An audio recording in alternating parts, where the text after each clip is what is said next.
Boa noite. Está em vigor desde o dia 5 de novembro a nova regra de cálculos das aposentadorias por tempo de contribuição. A Lei 13.183 foi aprovada pelo Congresso e sancionada pela presidente Dilma Rousseff. A nova regra varia progressivamente de acordo com a expectativa de vida da população.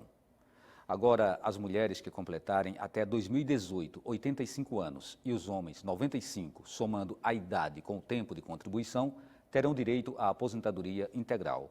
Os demais irão obedecer algumas das regras que vamos mostrar neste programa.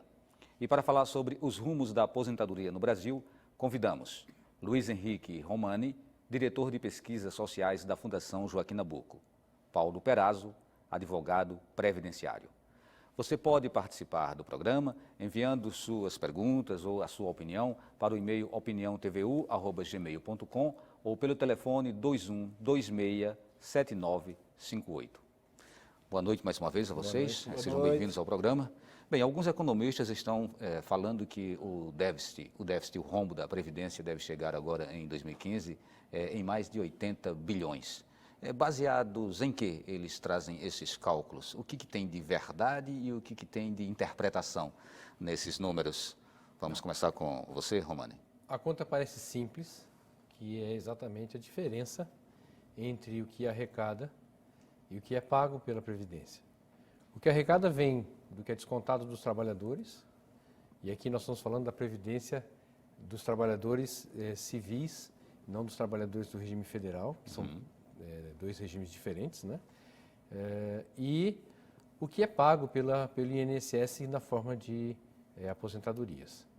Agora, a dificuldade que existe aí é que algumas aposentadorias não tiveram um passado de pagamentos, que é o caso, por exemplo, da aposentadoria rural, que entra nesta conta. Então, há algumas divergências de qual seria esse valor por conta dessa dificuldade aí, que aposentadorias deveriam entrar na conta de aposentadoria mesmo, que aposentadorias deveriam entrar na conta de um auxílio social, de uma redistribuição de renda que é feita hoje no Brasil. Isso você falava, antes de a gente começar, que considera que a rural seria mais uma proteção social. Hoje ela funciona como uma proteção social porque, se nós olharmos no passado, nos anos 40, 50, até fim dos anos 80, a maior parte dos trabalhadores rurais não tinham acesso à carteira assinada, não recolhiam o INSS, não tinha nenhuma proteção da legislação trabalhista que os protegesse. Havia legislação, mas não havia um sistema do Estado que os protegesse. E é muito recente, é do século XXI, a formalização no campo, a formalização do emprego no interior do Brasil. Então, a aposentadoria rural, ela serve como uma compensação a essas pessoas que não tiveram nem acesso a essa possibilidade de se aposentar. Mas o fato é que, independente da interpretação, essa conta ela está na Previdência. E na Previdência é onde aparece esse rombo. Você analisa de que forma essas questões? Qual é a sua opinião sobre isso que nós começamos conversando aqui no programa de hoje? Bom, boa noite, primeiramente. O déficit ele é maior que isso, ele está em torno de 100 bilhões de reais. Já aumentou mais 20 aí, né? Do número que a gente Em colocou. torno de 100 bilhões de reais. O que acontece é o seguinte, a maior parte do déficit ele não vem do INSS. Na verdade, 1 milhão de servidores públicos federais aposentados causam 70% do déficit, ou seja, 1 milhão de pessoas causam um rombo nessa previdência equivalente a 70 bilhões de reais. Agora, o pessoal do INSS, que são 25 milhões de pessoas aproximadamente, causam um rombo de 30 bilhões. O grosso do déficit da Previdência hoje é dos servidores públicos federais. E a Previdência ela não pode ser vista apenas como uma arrecadação e um gasto. Eu vou explicar por quê. Pelo seguinte motivo. Primeiro, o que a gente coloca na Previdência, eu como advogado, que faço minha contribuição, você como jornalista, é apenas uma parte do custeio da Previdência. Para você ter ideia, vamos falar de um servidor público federal, um juiz, por exemplo. Aquilo que ele arrecada para a Previdência durante 35 anos se ele colocasse numa poupança, se ele colocasse numa previdência privada, aqueles 35 anos de contribuição, 11% do subsídio que ele ganha, aqueles 35 anos de contribuição acumulados, sustentaria esse servidor durante 6 anos apenas. Essa mesma matemática é aplicável a qualquer trabalhador da iniciativa privada. É impossível a gente casar os gastos. E aí, de onde vem o resto do dinheiro? O resto do dinheiro vem da COFINS, tá certo? Que é uma contribuição que deveria ir apenas para a Previdência Social, deveria ir porque não vai. Uma parte dela, através da desvinculação das receitas da União, 30% são gastos de outra maneira, da maneira que o governo quiser. Mas aí vem o concurso de prognósticos, que é a loteria, tá certo? Vem a contribuição dos patrões e dos empregados, tem a contribuição social sobre o lucro, ou seja, esse déficit, em tese, é coberto por toda essa carga tributária. Certo. A gente fica muito claro quando você coloca, né, que são muitas variáveis. Só que isso tem um início dentro dessa história. Quer dizer, você não cria um rombo do dia para a noite. Né? E aí, eu gostaria que vocês trouxessem essa informação. Em que momento essa coisa começa a se agravar? Ela é uma coisa dos últimos governos ou ela é uma coisa de décadas? Não, isso aí eu acho que é uma questão estrutural. Há uma decisão no passado, começo do século XX, de nós usarmos a Previdência no formato de repartição. Existem duas possibilidades de Previdência. Aqui nós temos hoje pública, ela é de repartição. E o outro formato seria como se a gente contribuísse para um fundo de investimentos, que é essa conta que o colega colocou. Isso não foi uma escolha política naquele momento, no começo do século XX, quando começou o processo de aposentadoria no Brasil, porque se entendia que a geração atual iria bancar a aposentadoria da geração que estava saindo do trabalho. É mais ou menos a historinha de que meu avô teve 6 filhos. Na hora que ele se aposenta, se ele não tivesse aposentadoria, né, na hora que ele tem que parar de trabalhar, os 6 filhos têm que sustentá-lo. Socialmente, os 6 filhos teriam que sustentá-lo. É mais ou menos isso que é o formato da aposentadoria nossa hoje. Então, quem está trabalhando sustenta quem trabalhou no passado, que é o que a gente chama de repartição. No sistema de capitalização, que nós não temos ele como obrigatório, você faria a sua própria poupança aplicando dinheiro em fundos de investimento ou em imóveis ou em participação em empresas, você usando o seu dinheiro, guardando dinheiro para um momento que quisesse parar de trabalhar. Né? Então, no Brasil, se escolheu isso.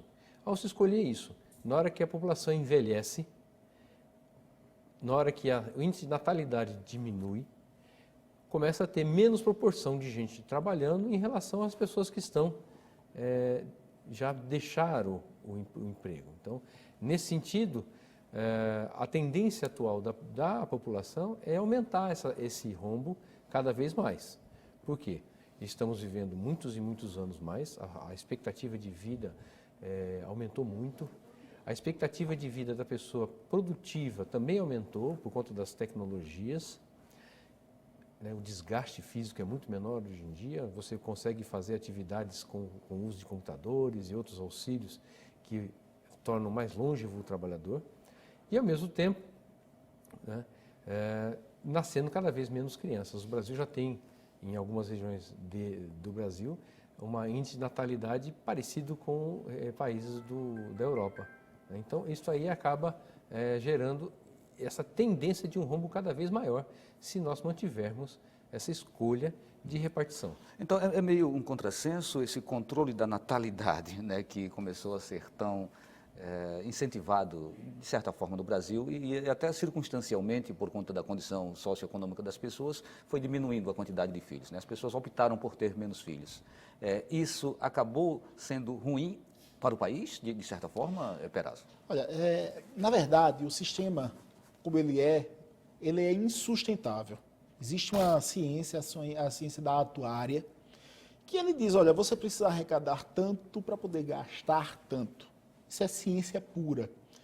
E poucos países do mundo têm, por exemplo, a aposentadoria por tempo de contribuição tal qual nós a conhecemos aqui no Brasil. Apenas o Egito, a Turquia e o Brasil. Isso significa que, independentemente de sua idade, ao completar 35 anos, você se aposenta. Os governos de esquerda, os governos não, as tendências de esquerda eram radicalmente contra. Para você ter ideia, Fernando Henrique Cardoso, na emenda 20 de 1998, ele tentou colocar a idade mínima de 60 anos na aposentadoria. E na época ele foi comparado ao próprio Hitler, porque colocaria um empecilho para a aposentadoria, etc. Para você ter ideia, houve até um fato curioso nessa história toda. Antônio Candir era o ministro da Previdência, mas ele era deputado. Fernando Henrique disse, olha, você vai deixar o cargo de ministro por 3 dias, você vai para o Congresso votar a favor da idade mínima e depois você vai ser renomeado como ministro da Previdência. Ele estava afastado já do cargo de deputado e digamos, a idade mínima não passou por um único voto. E foi justamente o voto de Antônio Candir que, na hora, ao invés dele votar a favor, ele se confundiu e votou abstenção, era painel eletrônico, para ele era uma novidade. Ele tentou se retratar na mesa, a mesa não deixou, e a idade mínima na aposentadoria não passou por causa de um único voto de um cara que era ministro, saiu para ser deputado por 3 dias para votar a favor, e não passou por causa disso. Então, hoje o PT no governo está se falando novamente na necessidade, ou seja, é aquela questão, sua majestade, o fato. A gente não pode ter parâmetros do passado para balizar o nosso futuro. A gente precisa ter uma previdência que seja sustentável ao longo do tempo. E se a gente não tiver uma atuária boa para fazer isso sustentável, simplesmente a gente não vai ter dinheiro para pagar as aposentadorias no futuro. A gente vai falar mais um pouco ainda também sobre essas regras, né? Foi um compromisso que a gente assinou aqui no começo do programa, mas assim, você traz uma informação sobre essa possibilidade dos 60. Há, inclusive, quem defenda que seja 65. Né? Na tua opinião, seria mais razoável 65? Seria razoável 60? E se você disser, não, fica de fora a minha posição pessoal, a minha opinião pessoal, e vamos para, tecnicamente, ver o que seria ideal para resolver esse problema. O que seria? No mundo inteiro isso é uma briga. Na França houve um quebra-quebra, uma quase revolução, tá certo? Porque se aumentou de 60 para 62 anos de idade. E houve quebra-quebra pesado em Paris por causa de 2 anos.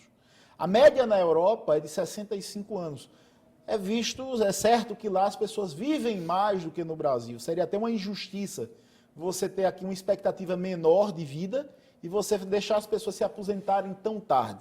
Mas a gente precisa encontrar, pela sustentabilidade da Previdência, um meio termo que faça com que a Previdência seja sustentável sem inviabilizar o direito do trabalhador. O que a gente não pode nunca é ser radicalmente contra, sem que essa conta não feche. É um problema mundial, não é um problema do Brasil.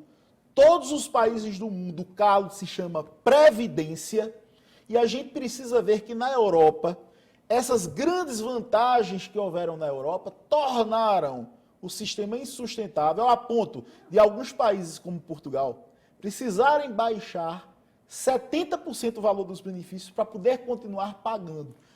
Então, a gente tem que pensar que isso deve acontecer no Brasil. Você não se comprometeu com uma data. Porque isso só quem pode dizer é a ciência atuarial. Então, eu perguntaria, esse modelo que está vindo aí pelas novas regras, né, que não se prende muito a uma questão de uma data fixa, mas é um cálculo que soma idade com tempo de serviço. Né? Esse modelo, ele seria realmente o mais adequado para esse momento? Essa pergunta a gente deixa no ar e vocês ficam comprometidos a nos responder no próximo bloco. Nós lembramos que você pode participar do programa enviando o seu e-mail ou a sua opinião pelo e-mail opiniãotvu@gmail.com e pelo telefone 2126-7958. A gente volta daqui a pouquinho.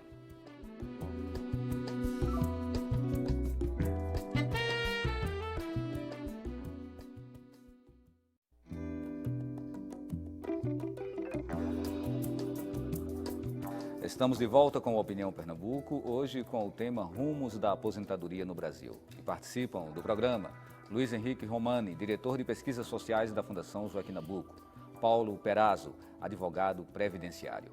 Bem, a gente está deixando algumas coisas aí no ar, inclusive uma pergunta que eu tinha feito, ela não foi completamente respondida no bloco anterior, que foi sobre essa relação do controle da natalidade, da diminuição de nascimentos no Brasil, né, se isso, no fundo, acaba sendo positivo ou negativo para o equilíbrio da Previdência. Então, vamos devolver essa pergunta para o Romani. O que houve foi uma redução da natalidade no Brasil por uma questão de maior urbanização. A lógica de ter filhos no campo é diferente da lógica de ter filhos na cidade. No campo, o filho ajuda no trabalho, na lida. Na cidade, você tem que colocar na escola, tem custos. Então, é a tendência natural de, ao aumentar a população urbana, diminuir a natalidade. Então, não diria que foi algo planejado, desejado. Mas não é só pelo lado da Previdência que a gente tem que olhar essa questão da natalidade, que acho que fugiria um pouco do escopo nosso aqui, que também tem questões ambientais, questões sociais de infraestrutura. O que o Brasil vive hoje é o que a gente chama de bônus, né? Bônus demográfico. O que é? Ainda temos uma pirâmide larga que vai subir. Nós temos um grande volume de jovens que vai entrar no mercado de trabalho nos próximos 5 a 10 anos, e isso vai gerar está diminuindo o número de necessidade de escolas, creches e coisas do tipo, né? Então, isso que faz a gente ter essa tendência hoje vantajosa. Mas, no passado, vai chegar a conta, e isso que é a preocupação de quem trata com a questão da atuária, né? Que esse grande volume que hoje é jovem, daqui a 20, 30 anos, vai se aposentar. E, nesse momento, terá uma base da pirâmide estreita, ou seja, poucos jovens nascendo, poucos jovens entrando no mercado de trabalho, que é um problema que hoje enfrenta a Europa. Por isso que os sistemas europeus passam pelo problema que o colega comentou aqui, né? De novo, eu vou chamar a atenção. O ideal para o Brasil é pensar alguma coisa mista, que tenha o sistema nosso, mas que amplifique e amplie a questão da capitalização, como já está sendo feito com o funcionário público federal. Sem dúvida. Os que entram hoje já são no sistema igual ao do trabalhador e contribuem com o fundo por capitalização, né? Por que isso? Porque o trabalhador da base, aquele que ganha só um salário mínimo, a empregada doméstica, o trabalhador da construção civil, ele não sobra dinheiro para ele fazer essa poupança e ter essa aplicação pelo sistema de capitalização.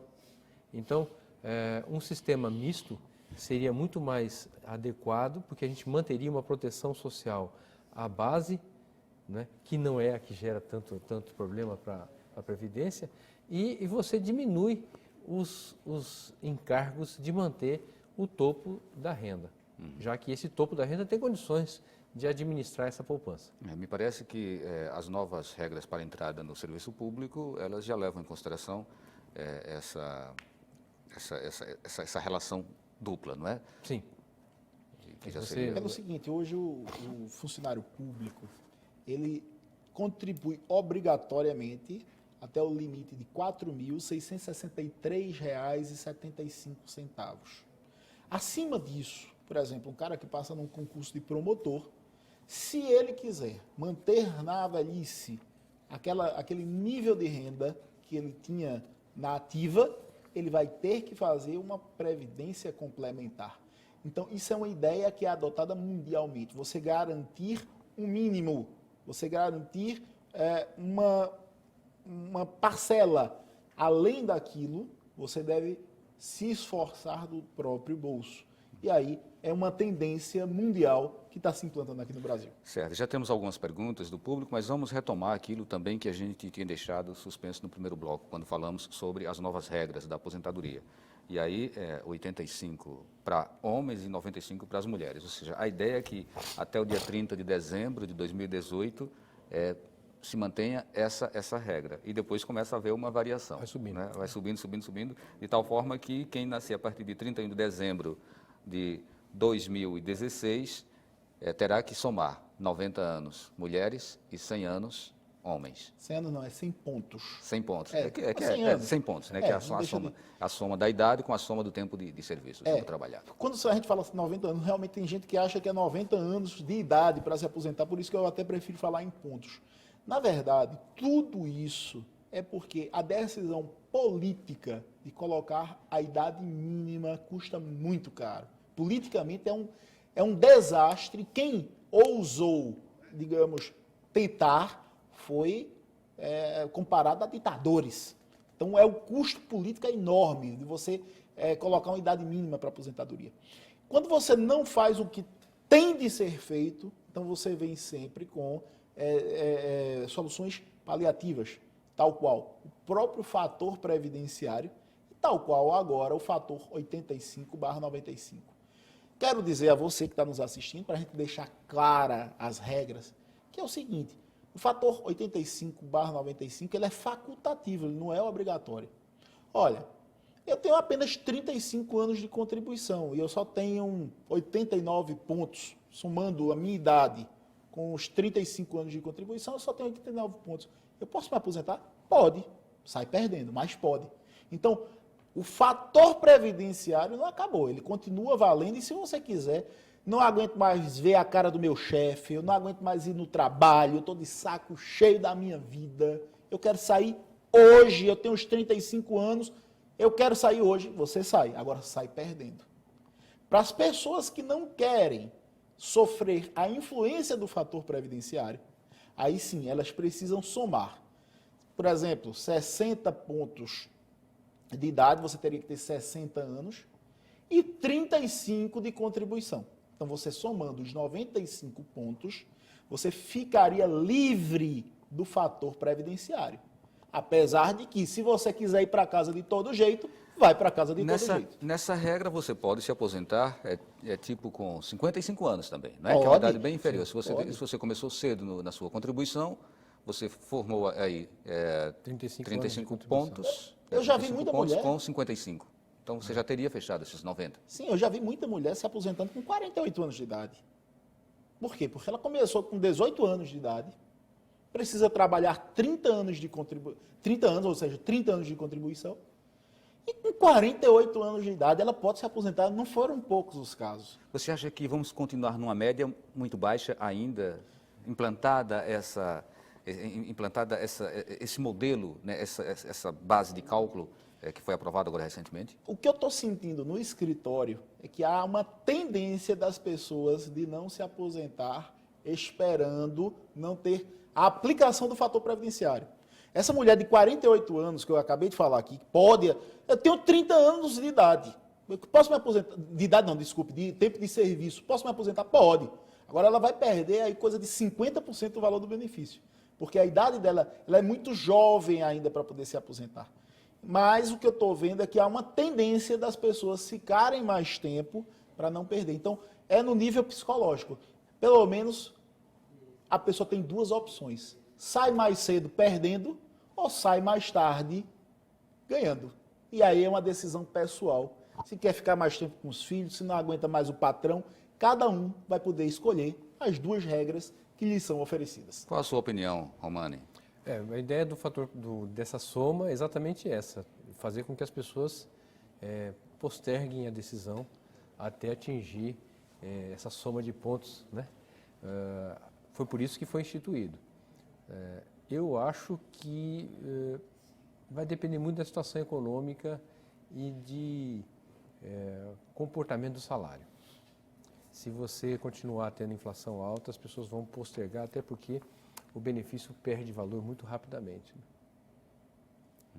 A pessoa que se aposenta acima do salário mínimo não tem uma correção igual ao salário mínimo, né? Então você acaba tendo uma perda muito rápida do rendimento. Certo. Em termos de impacto, o que isso realmente vai impactar na questão da Previdência? Para esse ano, pouco. Mas a tendência de recuperação tendência mesmo é diminuir o crescimento do déficit. É um pouco estranho ouvir falar isso, né? A gente sabe que o déficit vai crescer ano a ano. Por quê? Porque as pessoas estão ficando mais velhas, morrendo mais tarde, né? Então, isso vai fazendo com que alongue o tempo que ela vai receber, isso vai aumentar o déficit. O que eles estão tentando fazer é menos gente entrando na aposentadoria para que cresça menos o déficit. Na verdade, é isso, empurrando o crescimento do déficit para frente.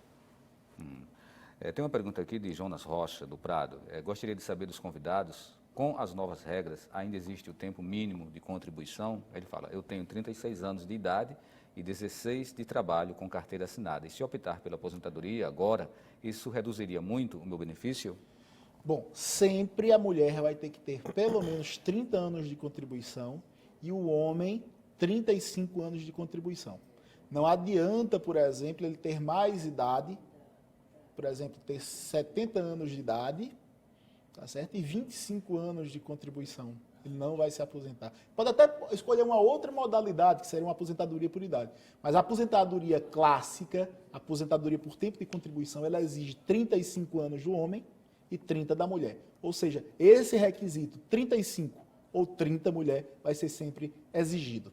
E não existiria um limite de idade. Tipo, no serviço público, as pessoas elas têm a compulsória a partir do 70, que parece-me que estão pensando até em postergar mais um pouco, né? Na verdade, no serviço público, já houve um endurecimento das regras.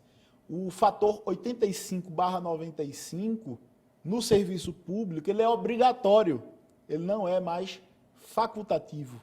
Então, enquanto no INSS a pessoa escolhe se quer se aposentar perdendo com o fator previdenciário, no serviço público não tem mais brincadeira, não. Você precisa ter os 35 anos de contribuição e 60 anos de idade, no caso do homem. E então, mas é isso que eu perguntei. Digamos que uma pessoa tenha completado seus 70 anos e ela entrou um pouco mais tarde, ela quer fechar. A ideia é que ela continue trabalhando ou ela teria realmente que parar? Porque chegou no serviço público, não. E na iniciativa privada? Em tese, ela deveria continuar trabalhando até morrer? Na verdade, eu fiz uns cálculos, tá certo? E eu mostro matematicamente que em uma grande quantidade de casos, não estou falando todos, vale a pena você escolher uma aposentadoria mais baixa, mesmo com fator previdenciário, do que esperar alguns anos. Por exemplo, eu só completo os 95 anos daqui a 5 anos. Vale a pena eu esperar, vale a pena eu postergar por 5 anos minha aposentadoria? A conta mais básica é a seguinte. Primeiro, quanto eu vou deixar de ganhar nesses próximos 5 anos? Você tem que fazer a conta. Você faz a sua média e multiplica por 60. São 60 meses, mais os 13º são 65 meses ao todo. Então, a primeira coisa mais simples é quanto eu vou deixar de ganhar. Certo? Segunda coisa, quanto eu ainda vou gastar contribuindo para a Previdência? Então, muitas vezes, tá certo? O que você vai ganhar por causa do fator 95, esse acréscimo que você vai ter por causa do fator 95, essa diferença você não vai tirar em 40 anos. Por exemplo, eu ganho R$500 a mais por causa do fator 95. Mas eu deixei de ganhar R$50 mil porque eu não me aposentei hoje, posterguei por 50 anos. Em quanto tempo esses R$500 de acréscimo vão tirar o prejuízo daquilo que eu deixei de ganhar, aqueles R$50 mil? Então, cada caso é um caso. Precisa chamar um contabilista, um economista. Contabilista, um advogado, um economista. Na verdade, é o atuário mesmo, porque envolve probabilidades de quando essa pessoa vai morrer. Né? Infelizmente, essa é a conta, não é? Envolve probabilidades de inflação, que vai corroer o ganho. Não é uma conta muito simples de se fazer, não. Mas dá para fazer uma conta de padaria. É verdade que o colega está falando aqui que se a gente fosse ter uma análise muito precisa, a gente precisaria de um atuário. Mas você pode fazer um cálculo de padaria para você ter uma ideia. Lógico que a gente vai desconsiderar a inflação, a gente vai desconsiderar um monte de coisa, mas aí você tem pelo menos uma ideia. Eu tenho feito muito isso no escritório. Olha, se não existisse inflação e tal, você recuperaria essa diferença do que você deixou de ganhar por ter postergado em 20 anos. E outras pessoas não, são apenas 5 anos você já recupera. Então, dá para o cara ter uma ideia aproximada se vale a pena se aposentar agora ou se vale a pena postergar a aposentadoria. Tem outra pessoa aqui, que é o Adalberto Rios, da Caxangá. Ele diz, tenho 36 anos de contribuição e 59 de idade.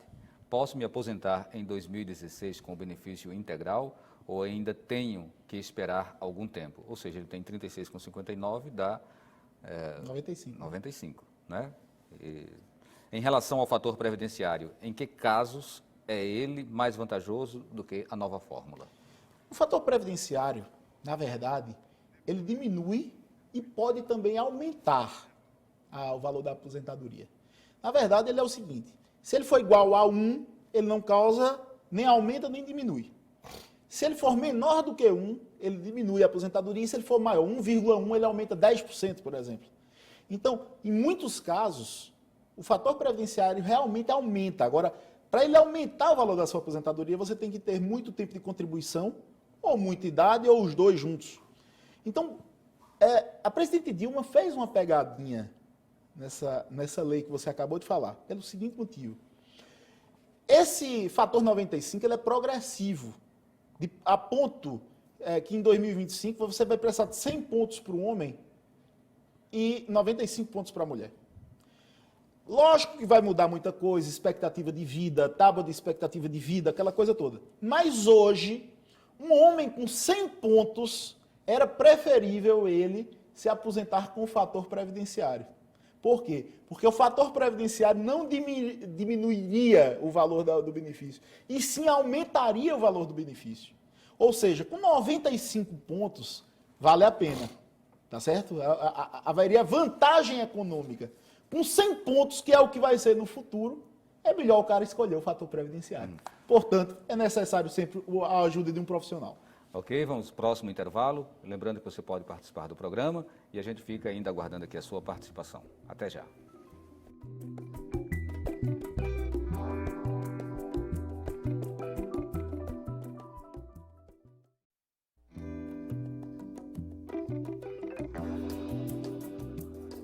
Estamos de volta com o Opinião Pernambuco, hoje com o tema Rumos da Aposentadoria no Brasil. Participam do programa Luiz Henrique Romani, diretor de Pesquisas Sociais da Fundação Joaquim Nabuco, e Paulo Perazzo, advogado previdenciário. Bem, no intervalo, Romani, você disse, está chegando muita pergunta, é interesse do pessoal pelo tema. As pessoas, elas, me parece que têm um grande interesse em se aposentar, né? Todo mundo querendo se livrar do trabalho, isso mesmo é um fenômeno social. O que acontece? Por que tanta gente fica interessada nesse tema e tão preocupada com a aposentadoria? Por que ninguém quer trabalhar até 90? Bem, às vezes quando eu dou aula com meus alunos, principalmente os orientandos de PIBIC, é um pouco bíblico, né? Porque já no Êxodo, quando você foi expulso do paraíso, passa a ter que trabalhar, não é? É quase bíblico. Então, eu acho que tem a ver também com a questão de que muitas vezes as pessoas não conseguem uma colocação que as deixe realmente completas. Como a maior parte das pessoas não consegue um emprego que os deixe feliz, há uma tendência a contar os dias. Eu conheço pessoas que realmente usam aquelas pedrinhas assim, faltam tantos dias. Bom, mas vamos voltar aqui para a participação do público. Tem uma pergunta de Maria Régia dos Aflitos.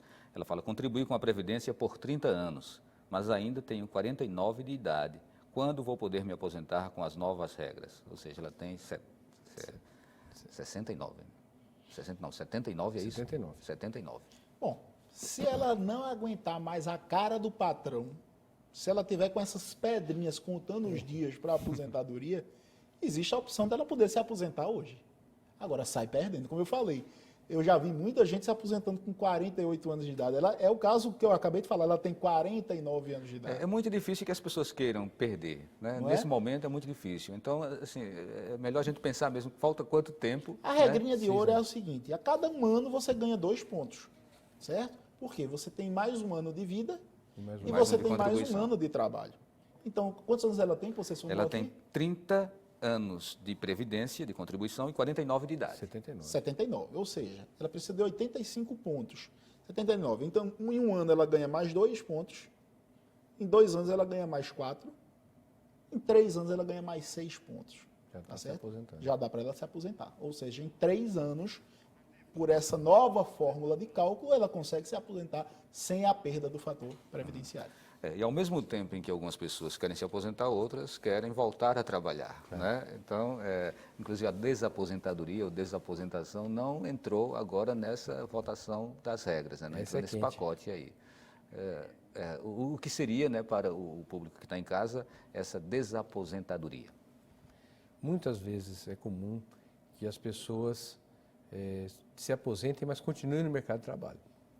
Às vezes informalmente, às vezes com um negócio próprio, né? E se você se aposentou com fator previdenciário, mas continuou no mercado de trabalho, você pode se desaposentar, voltar a contribuir para poder conseguir depois uma aposentadoria integral.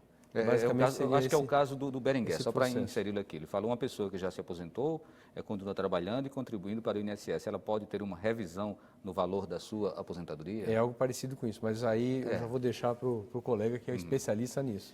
É muito simples, olha, existem duas teses. Antigamente existia um negócio chamado pé na cova. Quem é mais antigo lembra-se do pé na cova, tá certo? Você... Não lembra não do pé na cova? Eu lembro não. Vamos lá. As pessoas que atingiam o tempo da aposentadoria, elas não pagavam mais previdência, tá certo? Elas paravam de pagar. Eu já completei meus 35 anos, não tem mais necessidade de pagar. Então, o que foi que aconteceu? Depois de Collor, ele foi lá e disse, não, você agora se aposentou, por exemplo, você tem que continuar contribuindo. Isso é um contrassenso pelo seguinte motivo, você não vai ter mais nenhuma retribuição daquela contribuição que você está fazendo. E o sistema, ele tem caráter retributivo. Então, se você não vai poder mais utilizar daquela contribuição, não faz mais sentido você continuar contribuindo. Uma outra corrente diz o seguinte, pelo princípio da solidariedade, mesmo que você não tenha nenhuma retribuição, você deve continuar abastecendo os cofres da Previdência. Então, essa tese está no Supremo Tribunal Federal e o Supremo vai dizer o seguinte, bem, aquele trabalho depois da sua aposentadoria, ele deve voltar como alguma forma de benefício para você, pessoalmente falando, ou aquela contribuição que você está fazendo deve se reverter em prol da sociedade. A questão da desaposentação é assim. Você vai juntar o tempo da sua aposentadoria com o tempo que você trabalhou depois da aposentadoria e fazer uma nova aposentadoria juntando esses dois tempos para ter uma aposentadoria mais gordinha. Isso está no Supremo Tribunal Federal. Tomara que passe, eu faço os olhos que passe, mas aí é uma decisão do Supremo Tribunal Federal que tomara que passe. E aí essas pessoas que trabalharam depois da aposentadoria vão poder engordar o valor do seu benefício. Vamos voltar para o funcionário público. Ele está completamente fora desse pacote agora, né, desse conjunto de regras, não é isso? Então, o que estava em vigor prevalece, ou seja, não tem alteração. No entanto, recentemente teve um dado novo que foi a saída do abono de permanência. Não. O abono de permanência permanece. Isso é uma proposta que tem que passar como uma emenda constitucional. Então, não está definitivo ainda. Há uma proposta, uma pedida do governo federal que eu acho muito pouco provável que venha a ser aprovada. Existem órgãos, no caso nosso lá na Fundação Joaquim Nabuco, que o volume de servidores que tem um abono de permanência é muito grande, Banco Central está assim também, IBGE está assim também, e se deixa de receber isso e essas pessoas vão para a aposentadoria, o sistema federal, alguns órgãos vão sentir falta grande mesmo desse pessoal. Então, ainda não é certo isso. É importante salientar que houve uma mudança recente, que é essa que nós já comentamos no quadro anterior, de que quem entra hoje no sistema federal, ele não se aposenta mais com salário integral. Ele vai pagar como um funcionário da área privada. Se ele quiser, ele pode colaborar com o resto num fundo específico, num fundo de sistema de capitalização. O que é um fundo de sistema de capitalização que a gente acabou falando, mas não explicou, não é? Você pega o dinheiro dessas pessoas que estão querendo se aposentar e vai aplicar numa empresa, vai construir um imóvel que vai ser alugado para uma universidade, vai construir um shopping center que vai alugar, e esse dinheiro, esse dinheiro produtivo, depois vai ser usado para pagar as aposentadorias das pessoas. Então, esse é um fundo de capitalização. Né? Depende do sistema financeiro funcionando muito bem para que ele dê certo. Mais uma pergunta do José Américo, da cidade universitária. Eu comecei a trabalhar com 18 anos de idade, de maneira informal, e só aos 20 anos consegui o meu primeiro emprego com carteira assinada. Nesse caso, é mais vantajoso esperar até 2022 para me aposentar do que optar pelo fator previdenciário? Bom, primeiro, não é uma decisão, como eu falei, apenas uma decisão econômica, é uma decisão social, às vezes depende da família, depende de uma decisão psicológica, às vezes é o seu psicólogo que manda você se aposentar porque você não aguenta mais a pressão. Então, você não pode levar em conta apenas o dinheiro, tá certo? Agora, vou dar uma grande dica para quem quer um pouquinho mais de tempo de serviço. São tempos de serviço esquecidos. Por exemplo, você veio para o Recife, mas você é do interior. Seu pai trabalhava na roça, você ajudava seu pai na roça, seu pai se aposentou pela roça, você também pode conseguir alguns anos, ou seja, dos 14 aos 18 anos, antes de vir para o Recife, você trabalhou com seu pai. Você pode utilizar a documentação do seu pai para averbar no seu tempo de serviço o tempo de agricultor. Aquela lei olho de boi, por exemplo, o pessoal que estudava em escolas técnicas remuneradas, o pessoal está indo muito atrás disso, ou seja, as pessoas têm que correr atrás e trabalho clandestino.